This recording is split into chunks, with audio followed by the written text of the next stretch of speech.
Welcome to the second part of the Way of the Lion Apologetics course. We're still considering The Lion, the Witch and the Wardrobe, hereafter called Lion.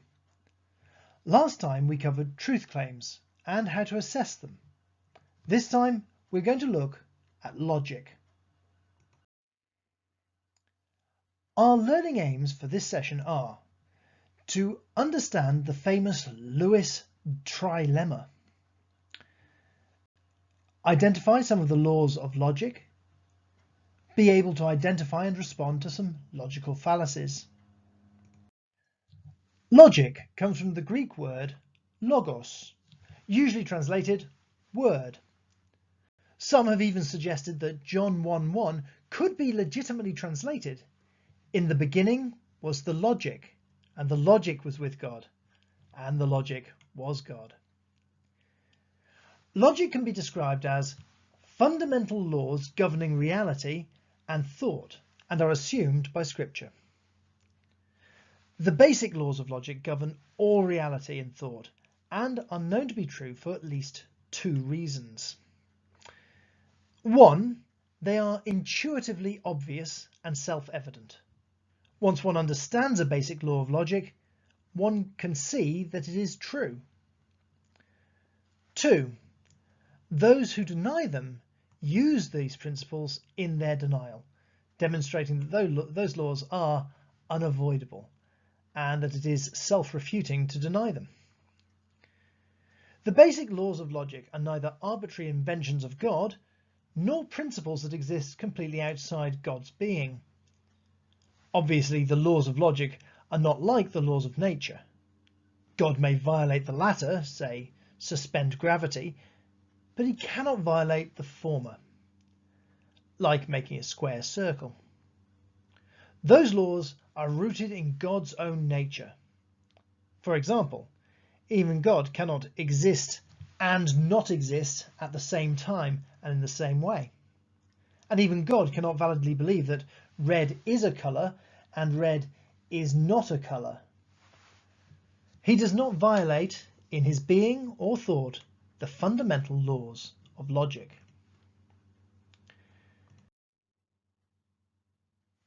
Lewis's most famous logical argument is the famed trilemma.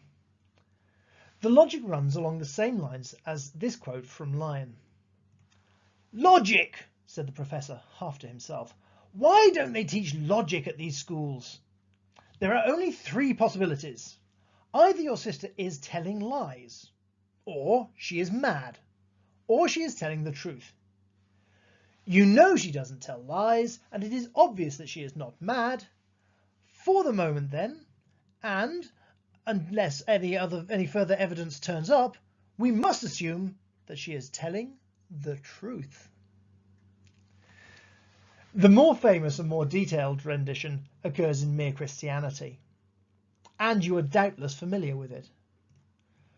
A man who was merely a man and said the sort of things Jesus said would not be a great moral teacher.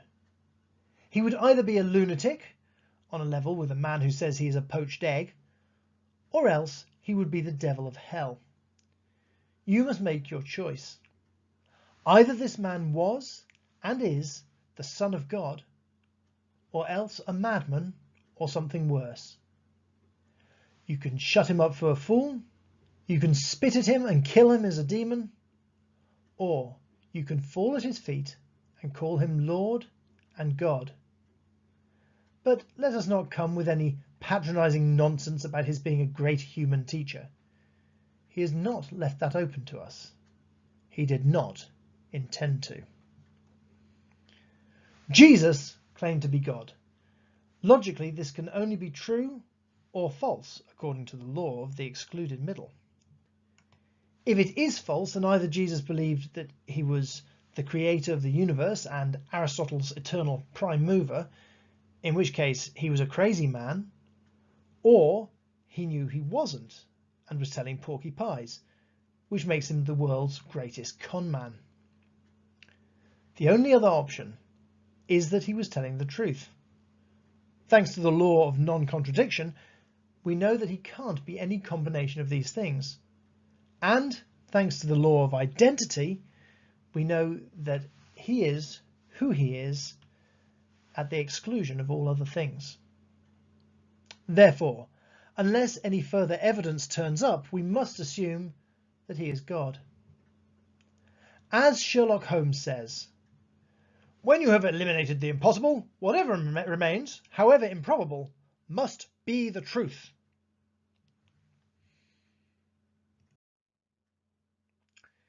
I just alluded to 3 laws of logic. These are the universally agreed laws. I have heard suggestions of 4 or even 7, but these 3 are accepted by all practitioners. They work with propositions. These are sentences which hold a truth claim, such as Jesus is God.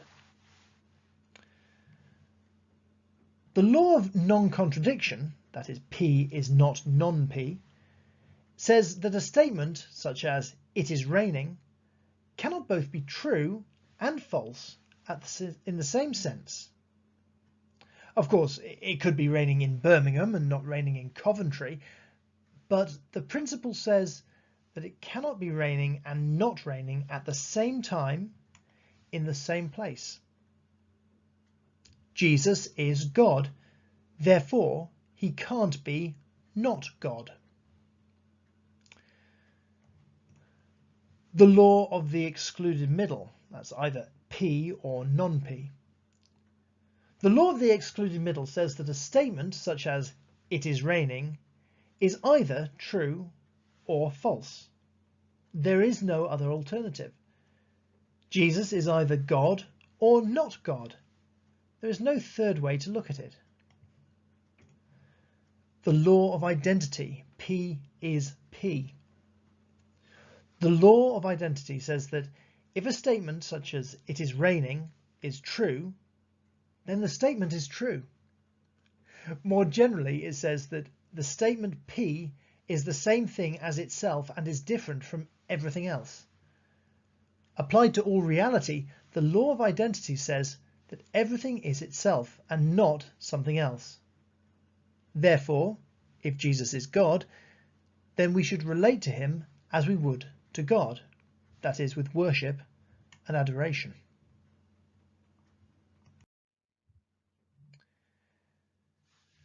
When people are building a case for their worldview, they often find themselves deviating away from logical pathways. They commit logical fallacies.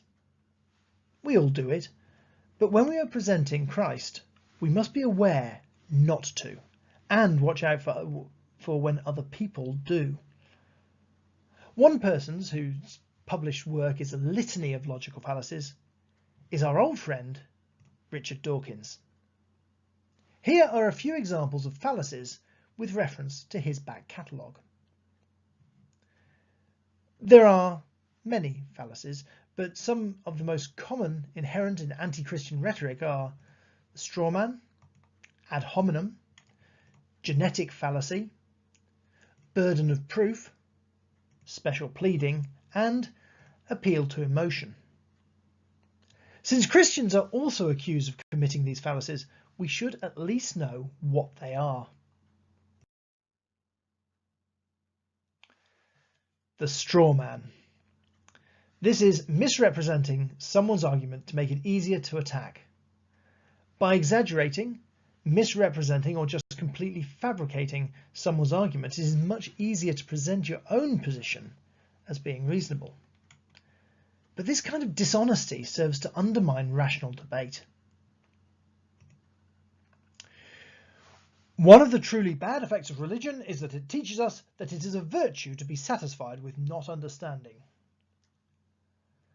Though this would be a bad thing, it is not what Christianity teaches, nor is it even recognizable to adherents of most major religions.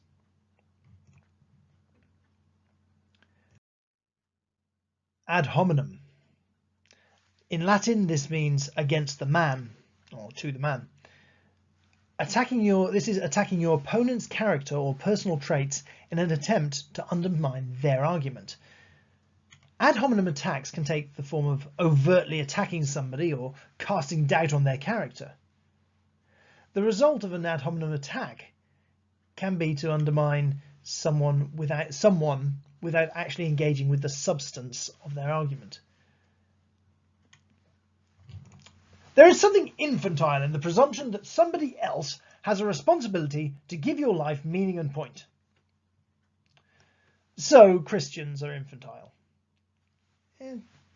I know some who are. Come to that, I know some Muslims, Sikhs, and a huge number of atheists who are infantile. Does this mean that they are wrong? No, it's utterly irrelevant to the point.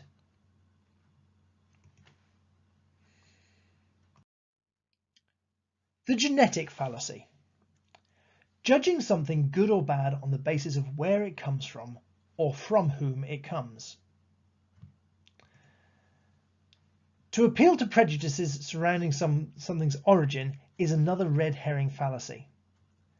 This fallacy has the same function as ad hominem, but applies instead to perceptions surrounding something's source or context. To quote Mr. Dawkins, "If you are religious at all, it is overwhelmingly probable that your religion is that of your parents. If you were born in Arkansas and think that Christianity is true and Islam false, knowing full well that you would think the opposite if you had been born in Afghanistan, you are the victim of childhood indoctrination." Even if this were true, my parents were atheists, and my sister and I are Christians. So what? This does not engage the truth claims of any worldview, but merely attempts to explain away their origin. Freud and Marx did similar things, taking in a huge number of people, as we will discuss in Book 4, Silver Chair. This particular claim is falsified by people like Ravi Zacharias, who was born into a high-caste Hindu family in India, and yet is one of Christianity's foremost defenders. The burden of proof. Saying that the burden of proof lies not with the person making the claim, but with someone else to disprove it. The burden of proof always lies with someone who is making a claim and is not upon anyone else to disprove. The ability or disinclination to disprove a claim does not make it valid. However, we must always go by the best available evidence. "There's probably no God. Now stop worrying and enjoy your life," is a truth claim and thus carries the burden of proof. We adopt the burden of proof only when we assert that there is in fact a God. This quote is taken from the side of a bus, an ad campaign that Richard Dawkins sponsored. His response when challenged on the bus slogan in an interview was that he had suggested almost certainly. There is almost certainly no God. He puts his level of faith at 6.9 out of 7. Special pleading. Moving the goalposts or making up exceptions when a claim is shown to be false. Humans are funny creatures and have a foolish aversion to being wrong. Rather than appreciate the benefits of being able to change one's mind through better understanding, many will invent ways to cling to old beliefs. To explain the origin of the DNA protein machine by invoking a supernatural designer is to explain precisely nothing, for it leaves unexplained the origin of the designer. Does Professor Dawkins extend this criteria to his own worldview? Could we not just as easily say that evolution explains precisely nothing, since it fails to engage with the question of the origin of life? Or that astrophysics explains precisely nothing, for it doesn't deal with the origin of the universe? This is wanting to have one's cake and eat it, and that is without even approaching the infinite regress that he has landed himself in.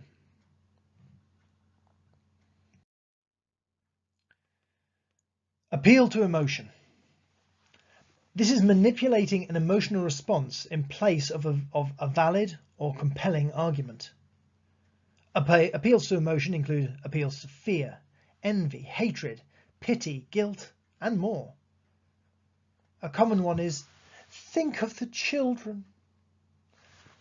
Though a valid and reasoned argument may sometimes have an emotional aspect, one must be careful that the emotion doesn't obscure or replace reason.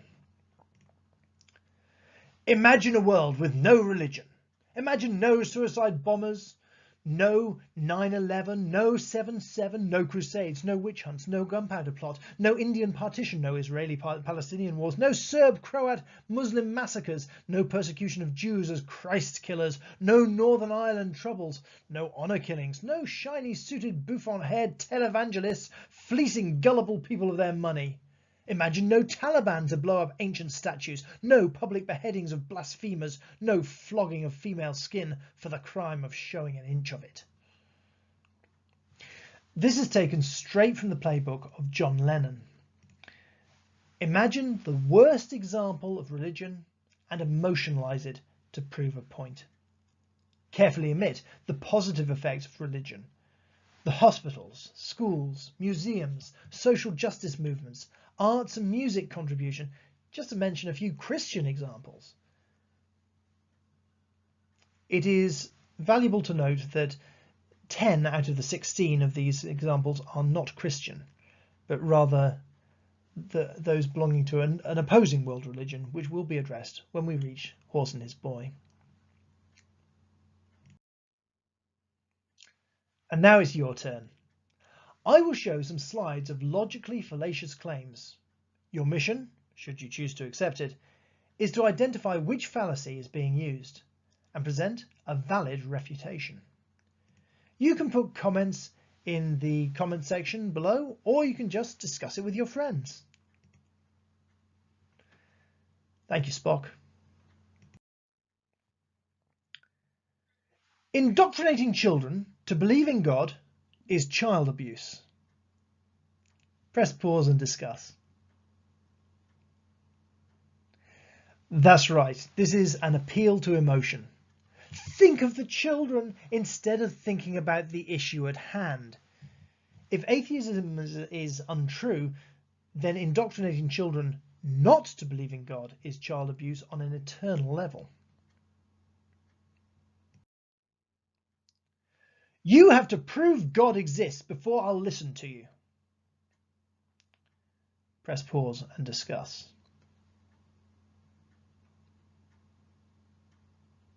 That's right, this is the burden of proof fallacy.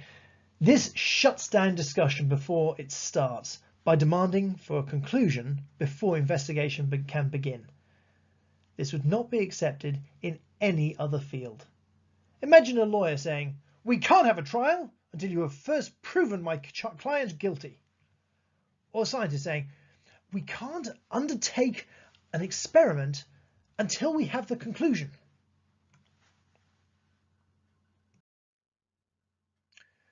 God making his son die on the cross is cosmic child abuse. Press pause and discuss.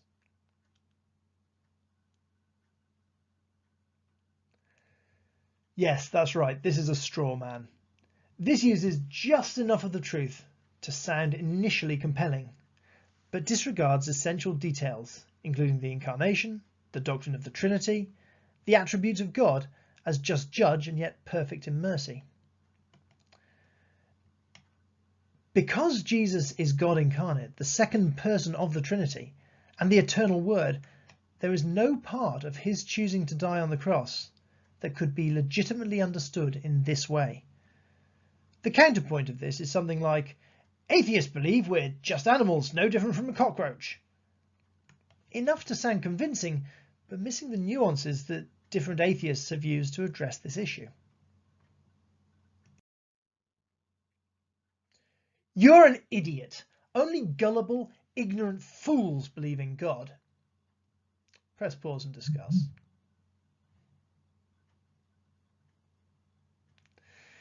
That's right. This is the ad hominem fallacy. This attacks the characteristics of the individual instead of engaging with the arguments that they may present. The same could be said of the other side. Because you are a deeply unlikable person, atheism must be false. This is not valid argumentation and should be avoided. Christianity arose because people feared reality, because people were scared of death. Therefore, Christianity is false. Press pause and discuss.